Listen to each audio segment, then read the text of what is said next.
It's recording. Hello, all of you at Twin Galaxies. Here's my Atari 7800 right here, which is about to run Junior Pac-Man. There's the cart.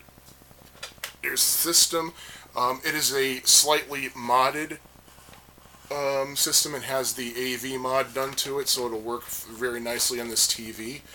This is for 5 lives fast, which requires the difficulty switches here and here both to be flipped over to the left, which it is. But then again, you'll know by the gameplay what the setting is. So, here goes another attempt here. Have you played Atari today? Well, guess what I'm doing right now? I'm playing Atari right now. Now I gotta start with the bike. And that's pretty... oh, you know. And here we go. Attempt number 2.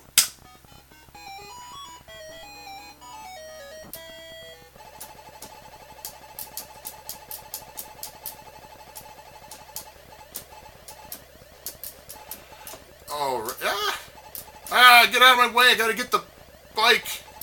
Actually, no, it's a trike. It's got 3 wheels. My fault. Typically in Junior Pac-Man, when you get the Energizers, you should just go straight for clearing the maze, but you know... oh, and I'm not going to get all 4 of them this time. I usually get all 4 of them every time on the first maze, but not this time. Oh well.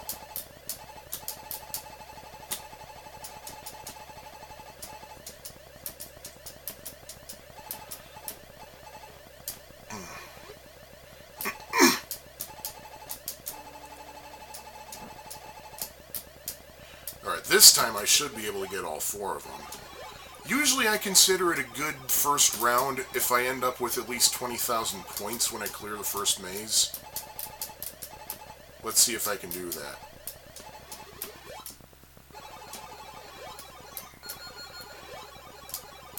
And there we go, got all 4 that time.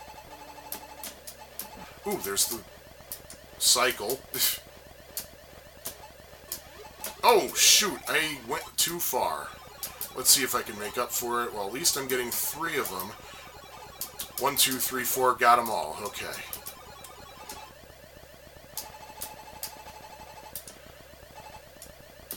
And I really don't mind sharing my strategies with people. You know, this is a game. You know, you're not going to get rich off of playing video games. You're not even going to get laid from playing video games. So, you know, what's the big deal about, oh, I don't want people knowing my secrets. Come on. It's just a game, folks. Alright, there we go. Oh, wow. Yeah, I definitely, ended the round with a good score, as far as I'm concerned, at least. And the thing is, there's a little fine balancing act of point pressing here, because what if you want to try to get as many of those 50-point dots as possible? I normally don't do that. That's a little bit too risky.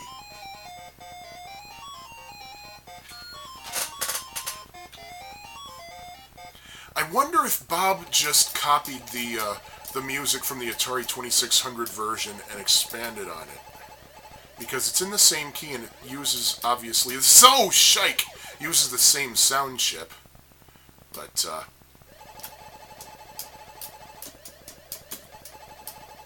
yeah, the joystick gets a little bit slippery in this fast variety here. By the way, do not play this with an 8-way joystick. Play it with a 4-way. Pac-Man games are bad with 8-way joysticks. Somehow the CX40 always works pretty well, though. I don't know how Atari did that with that, but you know, that's an 8-way joystick, but it works pretty well. In fact, it's one of my favorite joysticks, believe it or not.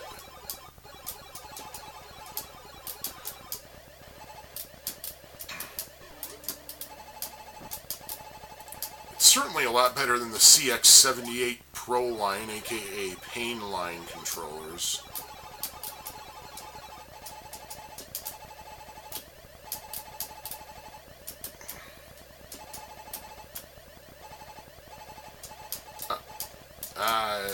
Yeah, better not. Better just be patient. There we go. Especially since there aren't any energizes whatever. I'll shut up about that for a moment. Yeah. Alright. Yeah, this is a really good port. Seriously, if you don't have any homebrews for the Atari 7800, you need to get some. They are all outstanding. The ones that are done by Bob DeCrescenzo are outstanding. The ones that are not done by Bob DeCrescenzo are outstanding. Not having an Atari 7800 is no excuse. Go get one. You go to the right places, you can get them for pretty cheap. I got mine for $30, and it came with 2 Painline controllers and a small handful of games. Such as Tower Toppler, by the way, which I hate on the 7800. It was really good on the Commodore 64 and the Amiga, but it's impossible on the 7800. Well, not impossible as, say, the game Impossible Mission, which on the 7800 literally is impossible, thanks to a bug that was introduced right before the game went to production.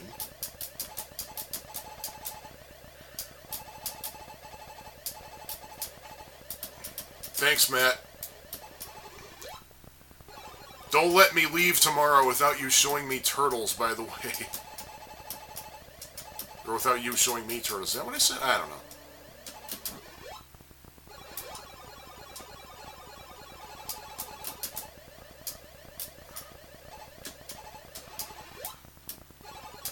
By the way, the Atari 7800 is my favorite video game console. Partly because of the homebrews, because they're fantastic, as you can see from this one. And also, they have Food Fight. The 7800 is the only, I believe it's the only video game console that has Food Fight. And it is a fantabulous conversion. Which is, it's amazing that they were able to do just such a wonderful job with it, because the arcade version used the Motorola 68000 processor, which, just for comparison's sake, that's what a Sega Genesis and a Commodore Amiga used to run, and the Atari ST. The 7800 Pro system uses a much weaker processor and doesn't have that kind of oomph to it, but still they were able to just get it working on it, and that's fantastic that they were able to do it. Another reason I love the 7800 is that it plays Atari 2600 games. So hey, you know, that's a ton of games in one console. And I actually had, the common 7800 lore is that there are certain games that won't run on the 7800. Mine is an exception. I think, like, people wiser than I have said that, like, say, the very first model, or the very first 7800s and the very last 7800s that rolled off the production line are pretty much 100% compatible, and I think I have one of the very last. The ones that are in between, they have some compatibility issues, but everything I've ever thrown at this device has worked, including the Starpath Supercharger, which is actually supposed to destroy 7800s, literally, like fry the motherboard or something. But some time ago, there were some people over, someone brought over a supercharger, plugged it in, and it worked like a charm. It was great. I actually have a supercharger game on cassette, but no actual supercharger. But that's 7800 and 2600. I do want to collect all the games, CIB if at all possible. And I saw, was it Communist Mutants from Space? I saw that at Video Games Then and Now in Norwich, and I bought it. It was complete in box. I didn't care that it was a supercharger because it's my intention to get a supercharger, so... Then again, I could always just die right here. Oh...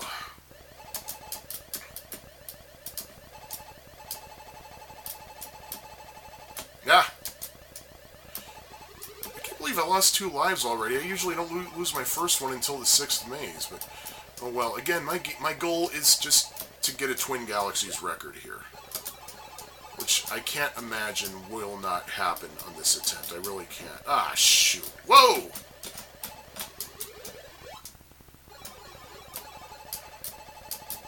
I say as I almost die. Ah! Crap! There we go. Alright, this right here, that island, that's usually a danger zone, so you want to get that cleared as early as possible. And there we go. By the way, this stream is coming to you from my iPhone, believe it or not. I don't know how much energy it has left. I think it had like a 90% charge when I started, so should be pretty good to go.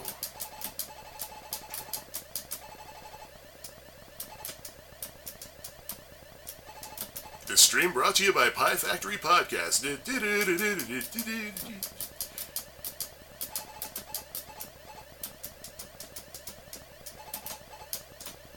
Oh, yeah! Honored to say that the first 2 people who are guests on Pie Factory Podcast are watching this stream.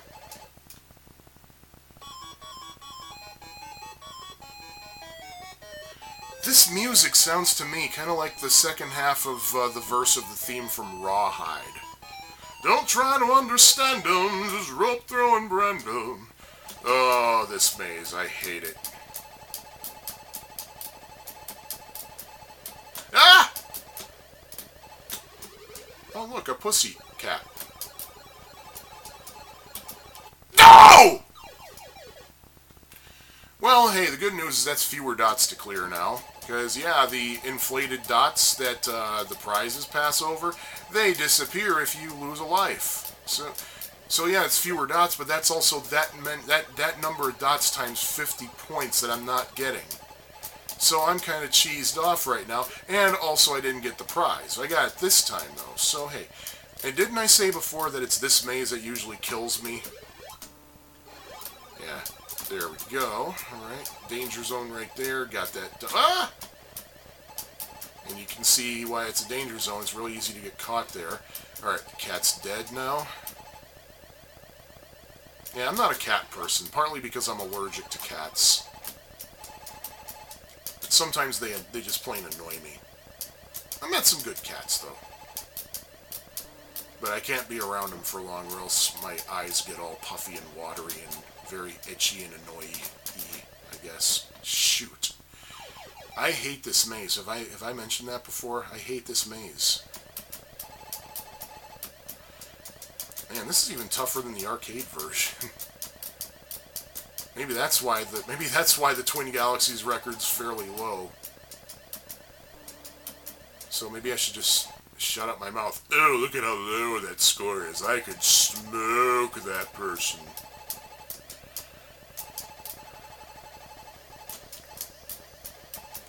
Oh, crap!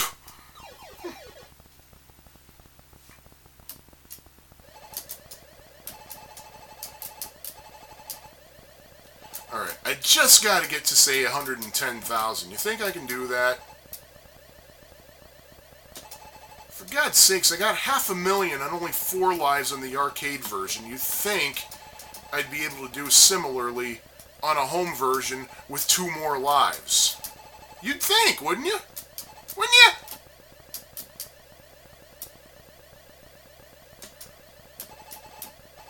Alright, where is that 4th ghost? Or are they all bunched together? Yeah, I think they're bunched together, which is actually helpful. So, alright.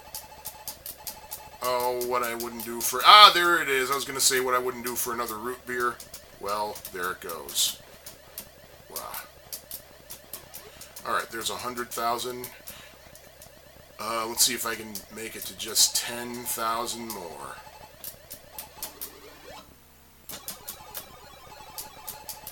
It's 1,000.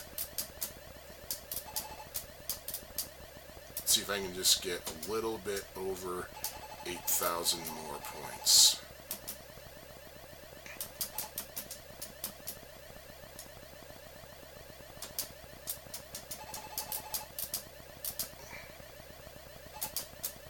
Ah!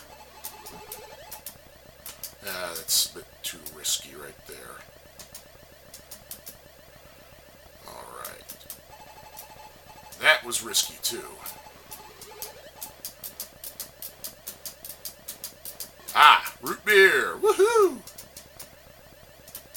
Yeah, that bottom zone can be a little bit dangerous. Okay, the entire left half of the screen is clear. Let's see what I can do now. I'd love to do... Ah, there we go. Yeah, get them all in the same box. That helps a lot.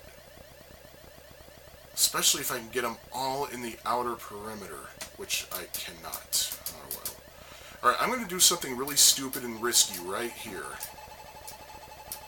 See that? That was kind of stupid, but hey, you got me out of that maze.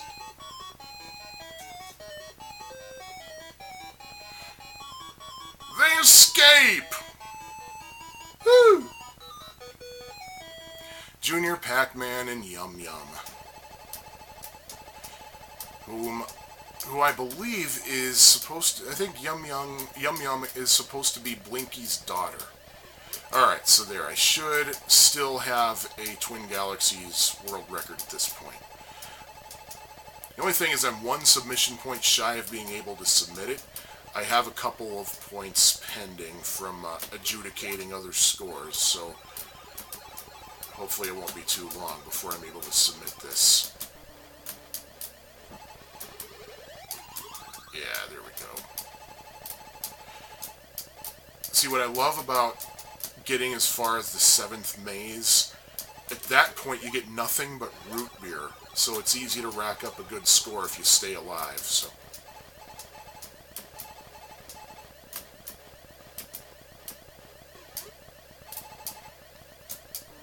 And think about this, the prizes come out 4 times per maze, so 4 root beers, that's 20,000 points. So if you're good at capturing all of the prizes, that's 20,000 points a maze, starting with, just in bonus prizes, starting with the root beer level, starting with the 7th maze. Let's see if I can get this one. Got it. Awesome. I almost lost it there, but hey, I didn't. I'm safe. Ah, it's always when there's just one dot, like in a very isolated area, that it's very difficult to finish off. And then you get very conscious about that one dot, you know.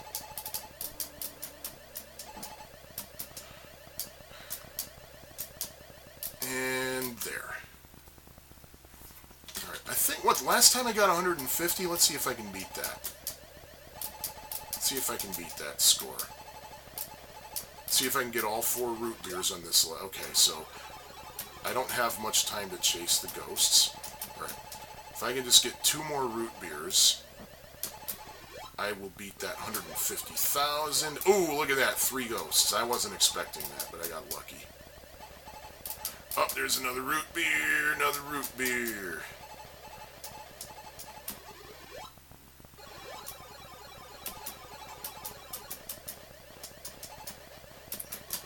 Ah!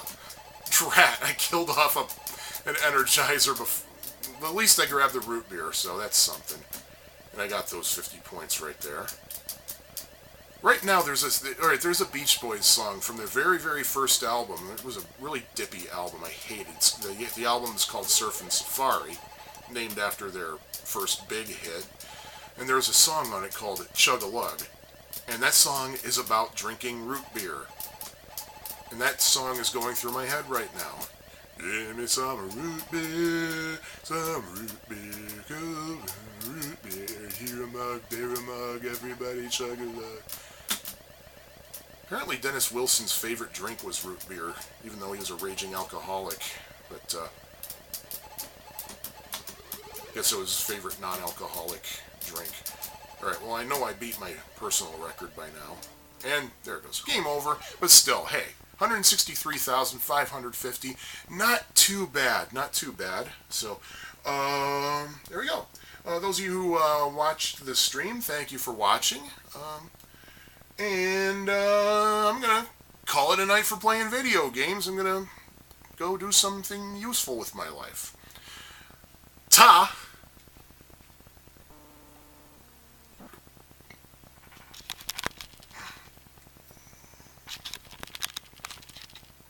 Alright, how do you stop this thing?